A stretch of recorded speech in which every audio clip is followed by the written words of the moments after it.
আজকে যে পোর্শনটা নিয়ে তোমাদের বলবো সেটা হচ্ছে সেট তত্ত্ব।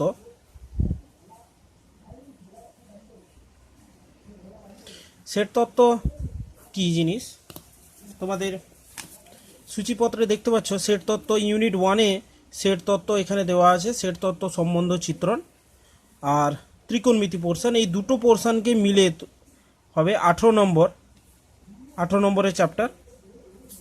তোমাদের এখানে 18 নম্বর আসে। তাহলে আজকে এটা সেট তত্ত্ব নিয়ে আলোচনা করব। এবার সেট তত্ত্বে কী কী পড়তে হয় সেই বিষয়ে আমি আলোচনা করে দিই।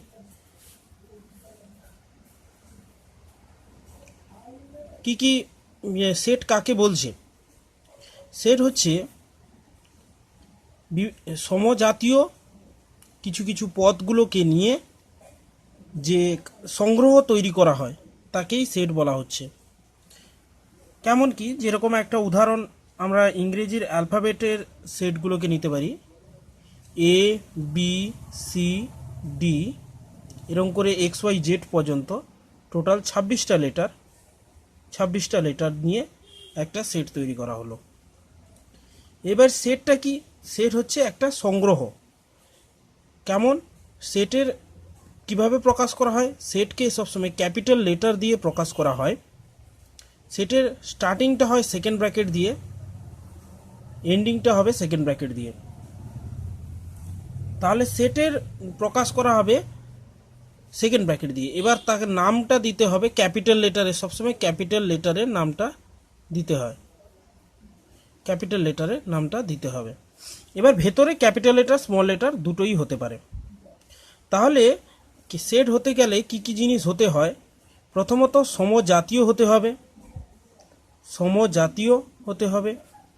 2 নম্বর হচ্ছে পৃথক হতে হবে, পৃথক পদ হতে হবে।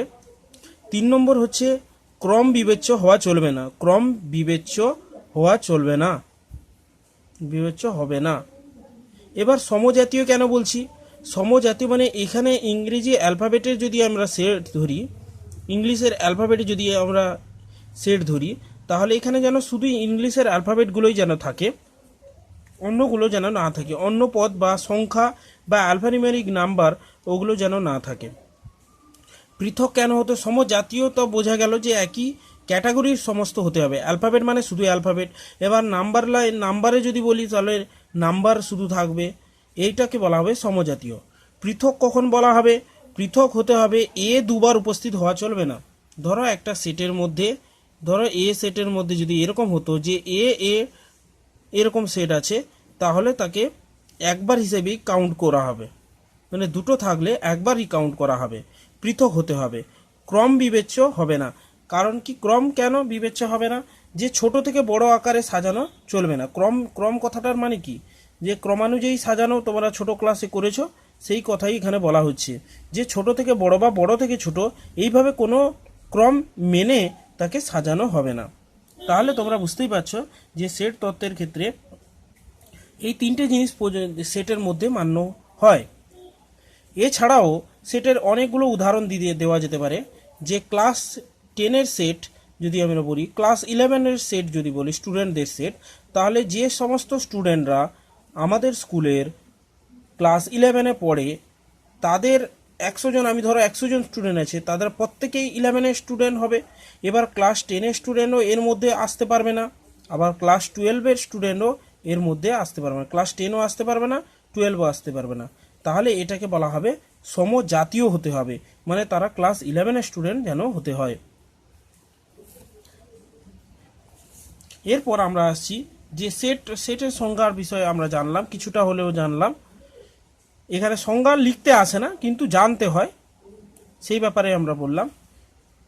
এছাড়া আমরা যদি বলি ভাওয়েলের সেট, আর কয়েকটা উদাহরণ দেওয়া যেতে পারে। ভাওয়েলের সেট, তাহলে ভাওয়েল বলতে AEIOU, তাহলে ভাওয়েল বলতে ভাওয়েল শুধু থাকবে, কনসোনেন্ট বলতে শুধু কনসোনেন্ট থাকবে। সমজাতীয় হতে হবে, তাই না? ভাওয়েল বলতে শুধুই ভাওয়েল যেন থাকে, এর মধ্যে কনসোনেন্ট যদি আমরা ধরে নিই, যদি পি ধরে নিই, পি এ সেটের মধ্যে বিলং করতে পারবে না, তাই তো? তাহলে পি এ সেটের মধ্যে নেই, তাই বিলং করবে না। তাহলে একে বলা হবে আমরা সমজাতীয় হতে হবে। সেকেন্ড ব্র্যাকেট দিয়ে প্রকাশ করতে হবে। তারপর কি করতে হবে, আর ভিন্ন পৃথক হতে হবে, এ দুবার বা ই দুবার থাকছে সেটের মধ্যে, এরকম ধরনের ঘটনা ঘটবে না। এই ছিল কয়েকটা উদাহরণ। তাছাড়া অনেক উদাহরণ থাকে সেটের ক্ষেত্রে, আমরা অনেক উদাহরণ দিতে পারি। কম্পিউটারের সেট, বা ধরো আমরা ধরে নিতে পারি এই মহাবিশ্বে যত রকমের মানুষ আছে, যত দেশ আছে, দেশগুলোকে আমরা সেট হিসাবে কল্পনা করে নিতে পারি। সুতরাং সেটের ধারণা অনেক বৃহৎ, যেটা শুধুমাত্র কয়েকটা জিনিস বা কয়েকটা উদাহরণের মধ্যে সীমাবদ্ধ নয়। এই কথাটা আমি বলতে চাইছি। অঙ্কের ক্ষেত্রে এগুলো শুধু সংখ্যা আর অ্যালফাবেট বা কয়েকটা জিনিসের মধ্যে সীমাবদ্ধ আছে, কিন্তু বিশাল বৃহৎ ক্ষেত্রে এর কোনো ধারণা অনেক বড় হবে। এবার আমরা দেখি যে সেটকে কত রকম উপায়ে প্রকাশ করা যায়। সেটকে দু রকম উপায়ে প্রকাশ করা হচ্ছে। একটা হচ্ছে রস্টার পদ্ধতি, একটা হচ্ছে সেটকে প্রকাশ করার দু রকম পদ্ধতি আছে। একটা হচ্ছে রস্টার পদ্ধতি বা ছকবন্দীকরণ পদ্ধতি, রস্টার পদ্ধতি, আর একটা হচ্ছে ধর্মভিত্তিক পদ্ধতি বা set builder method, set builder. তাহলে সেট বিল্ডার পদ্ধতি, তাহলে এখানে রস্টার পদ্ধতি একটা হচ্ছে, আর একটা হচ্ছে সেট বিল্ডার পদ্ধতি। হচ্ছে সেট বিল্ডার পদ্ধতি, রস্টার পদ্ধতি বা যাকে বলা হচ্ছে ভেঙে ভেঙে লেখার পদ্ধতি, আর এটা হচ্ছে সেট বিল্ডার, হচ্ছে সেটকে গঠন করার পদ্ধতি। তাহলে রস্টার পদ্ধতি আর সেট বিল্ডার পদ্ধতির মধ্যে পার্থক্য কি? রস্টার পদ্ধতি হচ্ছে, উদাহরণ হচ্ছে ভেঙে ভেঙে লেখাকে বলা হচ্ছে, ধরো 1 2 3, এই 1 2 3 কে 1 2 3 4 5, ধরো একটা ভেঙে ভেঙে লেখাকে বলা হচ্ছে রস্টার পদ্ধতি। আর সেট বিল্ডার পদ্ধতিতে আমরা লিখতে পারি n such that n belongs to natural number, এটাকে হচ্ছে সেট বিল্ডার পদ্ধতি। তাহলে একটা নিয়মের দ্বারা লেখাকে বলা হচ্ছে, তাহলে রস্টার পদ্ধতি হচ্ছে ভেঙে লেখা, একে ভেঙে লেখা হচ্ছে, আর হচ্ছে সেট বিল্ডার পদ্ধতির মধ্যে এটাকে ভেঙে লেখা হচ্ছে, আর সেট বিল্ডার পদ্ধতির মাধ্যমে এটাকে কি লেখা হচ্ছে, নিয়ম দিয়ে লেখা হচ্ছে, একটা প্রকৃত নিয়ম দিয়ে সেটা লেখা হচ্ছে। এই ছিল ব্যাপার। এছাড়াও আমরা সেটের ব্যাপারে, এই যে ন্যাচারাল নাম্বারটা দিলাম, এই সেটের ব্যাপারে আমরা জেনে নেব। এগুলো খুবই গুরুত্বপূর্ণ একটা জিনিস। এটা তোমাদের বাস্তব সংখ্যা চ্যাপ্টার যে আছে, এখান থেকেও তোমরা পড়ে নিতে পারো। একসঙ্গে অনেকগুলো চ্যাপ্টারই পড়ে দেওয়া হচ্ছে। সেট তত্ত্ব, এই যে চ্যাপ্টারটা পড়ছি, এই কিছু পোর্শনটা এখান থেকে, এই বাস্তব সংখ্যার যে চ্যাপ্টার আছে এখান থেকে এটা জানতে হবে, না হলে এই চ্যাপ্টারের অঙ্কগুলো করা খুব কষ্টকর হয়ে যায়। এবার আমরা শিখে নেব স্বাভাবিক সংখ্যার কি বলা হচ্ছে। স্বাভাবিক সংখ্যার সেট কোনটা? স্বাভাবিক সংখ্যা, স্বাভাবিক সংখ্যা কোনগুলো? সেট অফ ন্যাচারাল নাম্বার কোনগুলো? হচ্ছে ক্যাপিটাল এন।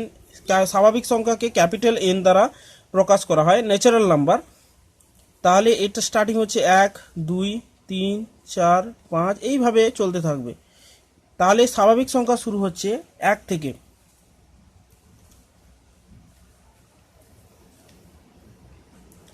তারপর হচ্ছে আমরা শিখব অখণ্ড সংখ্যা সমূহের সেট। অখণ্ড সংখ্যা সমূহের সেট মানে set of whole number W দিয়ে প্রকাশ করা হয়। সেটা শুধুমাত্র 0 এখানে যোগ হয়ে যাবে, 0 1 2 3 ডট ডট করে চলতে থাকবে। এটা হচ্ছে অখণ্ড সংখ্যা সমূহের সেট, যাকে ডাব্লিউ দিয়ে প্রকাশ করা হয়।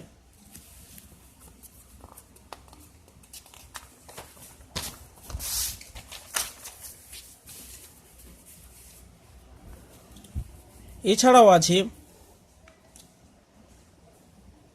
পূর্ণ সংখ্যা সমূহের সেট। পূর্ণ সংখ্যা সমূহের সেট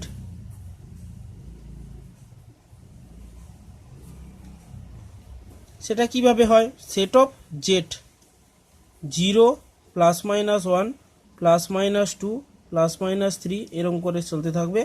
পূর্ণ সংখ্যা সমূহের সেট, সেট অফ জেড। এছাড়াও আছে মূলদ সংখ্যা সমূহের সেট। মূলদ সংখ্যা সমূহের সেট মূলত সংখ্যার সেট লিখে দিলাম। মূলত সংখ্যার সেটের মধ্যে হচ্ছে কিউ 0 +-1 +-2 +-3 এগুলো তো আছে, তার সঙ্গে ভগ্নাংশ যুক্ত সংখ্যা, তার সঙ্গে আছে দশমিক সংখ্যা,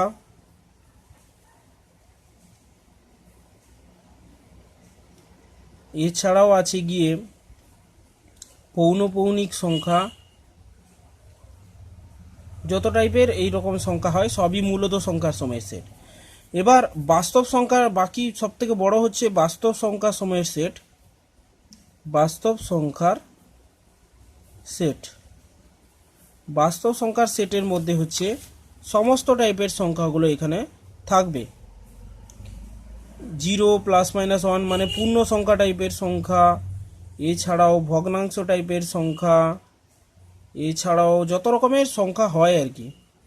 কাল্পনিক সংখ্যার সেট আবার আলাদা এটা, তারপর পৌনঃপৌনিক সংখ্যা, এরপর অমূলদ সংখ্যা, মেনলি অমূলদ সংখ্যা, এগুলোকে সবগুলোকে মিলে পাই যত রকমের ধ্রুবক টাইপের সংখ্যা এদেরকে মিলে তৈরি হচ্ছে বাস্তব সংখ্যার সেট। বাস্তব সংখ্যাকে ক্যাপিটাল আর দিয়ে প্রকাশ করা হয়। এবার আমরা যদি এটাকে কি করি, এটাকে আমরা একটা সেটের আকারে প্রকাশ করি, তাহলে ছোট ছোট ছবির মাধ্যমে দেখাই। তাহলে এখানে সবথেকে ছোট হচ্ছে সেট অফ ন্যাচারাল নাম্বার, তারপর হচ্ছে সেট অফ হোল নাম্বার, তারপর হচ্ছে সেট অফ জেড, তারপর হচ্ছে তার থেকে বড় হচ্ছে কিউ, তারপরে বড় হচ্ছে সেট অফ রিয়েল নাম্বার, সব থেকে বড় হচ্ছে রিয়েল নাম্বার।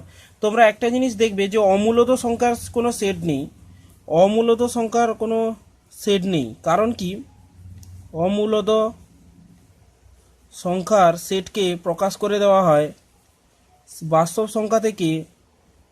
বাস্তব সংখ্যা থেকে মূলদ সংখ্যা বাদ দিয়ে দিলে যা পড়ে থাকছে সবই অমূলদ সংখ্যার সেট পড়ে থাকছে। তাই আমরা এটাকে অমূলদ সংখ্যার কোনো বিশেষ কোনো আলাদা সেটের নাম নেই, এটা তোমাদেরকে মনে রাখতে হবে।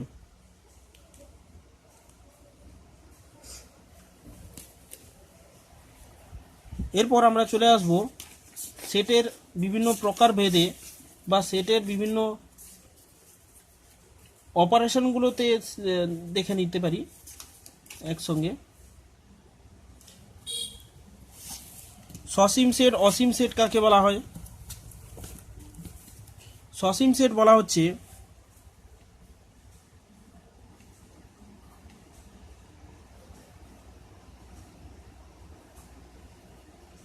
সসীম ও অসীম সেট। সসীম সেট কাকে বলছে? যে সেটের একটা সীমা আছে, যেরকম 1 2 3 4 এই করে করে যদি চলতে থাকে তখন তাকে বলা হচ্ছে, যে সেটের শেষ নেই তাদেরকে বলা হচ্ছে অসীম সেট। আর ধরো একটা সেট আমি ডিফাইন করলাম 1 2 3, তাই একে বলা হবে সসীম সেট। এদেরকে সসীম সেট বলা হবে, কারণ এর একটা নির্দিষ্ট সীমা থাকবে বা লাস্ট পদ থাকবে, তাকে বলা হবে সসীম। আর যার কোনো শেষ পদ থাকবে না তাকে বলা হবে অসীম।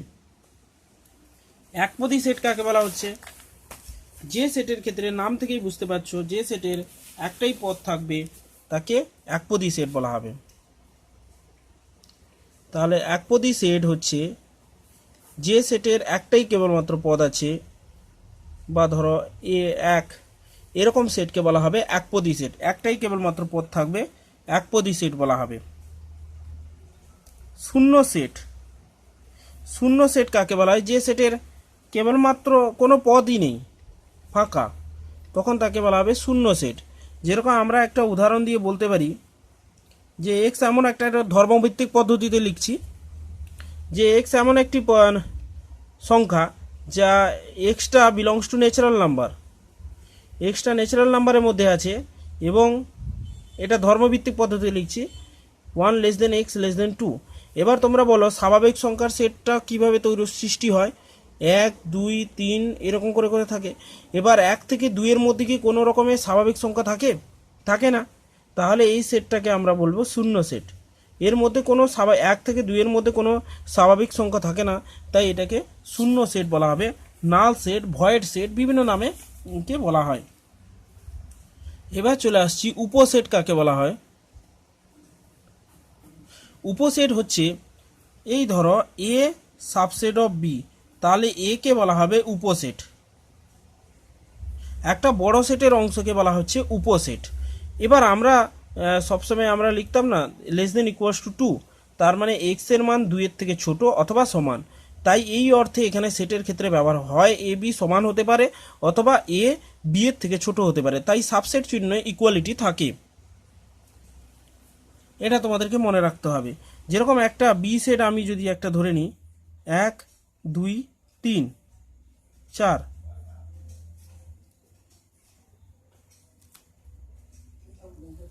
1 2 3 4, তাহলে এ সেটকে আমরা যদি ধরি 1 2 আর 3, তাহলে এখানে দেখতে পাচ্ছ যে এ সেটের যতগুলো পদ আছে বি সেটের পদ, তাহলে এ সাবসেট অফ পি।